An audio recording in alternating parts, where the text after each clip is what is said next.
पतलू, तुम्हें पता है अपने गांव में एक आंटी जी आती है। वह बहुत अच्छे अच्छे खिलौने बेचती है। फिर पतलू बोलता है, हाँ मोटू, मैंने भी सुना है, आंटी का नाम गोली है। मुझे भी कल समोसे वाले भैया बता रहे थे, यह गोली के खिलौने बहुत अच्छे अच्छे हैं। पतलू अपने लिए गोली आंटी के वहाँ से खिलौने लेकर आकर खेले क्या आज? हाँ यार मोटू, आज संडे है, वैसे भी मेरा मन नहीं लग रहा, चलो चलते हैं खिलौने लेने। यह कहकर मोटू और पतलू दोनों खिलौने वाली के पास चले जाते हैं। थोड़ी दूर चलने के बाद वह दोनों खिलौने वाली के पास पहुंच जाते हैं, तो वहाँ चुड़ैल अपने खिलौने बेच रही थी। आ जाओ बच्चों, नए नए खिलौने लो, हैंडपंप लो, ट्रैक्टर ट्रॉली लो, डॉक्टर के सामान लो, किचन सेट लो। इस तरह चुड़ैल अपने खिलौने बेच रही थी। तभी चुड़ैल को मोटू पतलू दिखते हैं, तो चुड़ैल बोलती है, क्या हुआ मोटू और पतलू, तुम्हें क्या चाहिए? फिर मोटू बोलता है, गोली आंटी जी हमें नए नए खिलौने दे दो खा, आज संडे है, हम दोनों पूरे दिन भर खिलौने से खेलना चाहते हैं। हाँ हाँ मोटू पतलू, लो ना, तुम्हें जो चाहिए वह खिलौने ले लो, मैं यहाँ खिलौने बेचने ही तो आती हूँ।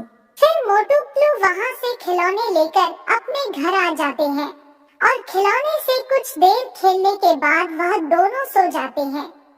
फिर रात के ठीक जैसे ही 12 बजते हैं, तो मोटू अपने आप वहाँ से उठकर अपने घर से बाहर चला जाता है और चलते चलते चुड़ैल की गुफा में चला जाता है।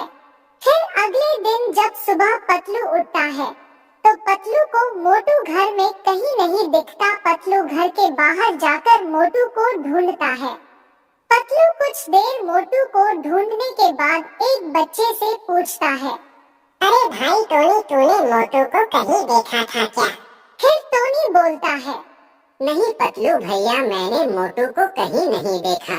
टोनी की यह बात सुनकर पतलू दुखी हो जाता है और वहाँ से जाने लगता है।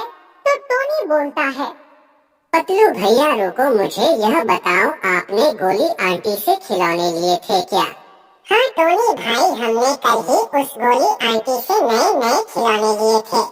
अरे यार पतलू भैया, आपने यह क्या कर लिया? आपको पता है वो गोली आंटी नहीं है, वो एक चुड़ैल है, जो बच्चों को दिन में खिलौने देकर रात को वह अपने जादू से अपने पास बुला लेती है और बच्चों का खून की जाती है। पतलू जल्दी से चुड़ैल की गुफा की तरफ जाता है। फिर पतलू गुफा में छुपकर देखता है, तो चुड़ैल सो रही थी और मोटू को उल्टा हवा में लटका रखी थी। तो पतलू वहाँ से आ जाता है और सीधा एक तांत्रिक के पास चला जाता है और तांत्रिक को सारी बात बता देता है। तो पतलू की सारी बात सुनने के बाद तांत्रिक बोलता है, पतलू बेटा, तुम ऐसा करो, उस चुड़ैल से जो खिलौने लिए थे, तुम उस एक खिलौने को आग में जला दो, तो चुड़ैल अपने आप मर जाएगी, क्योंकि चुड़ैल की सारी जान उस खिलौने में है। तुम जैसे ही खिलौना चलाओगे, उधर मोटू अपने आप सही होकर अपने घर आ जाएगा। फिर पतलू जल्दी से अपने घर जाता है और उस खिलौने को जला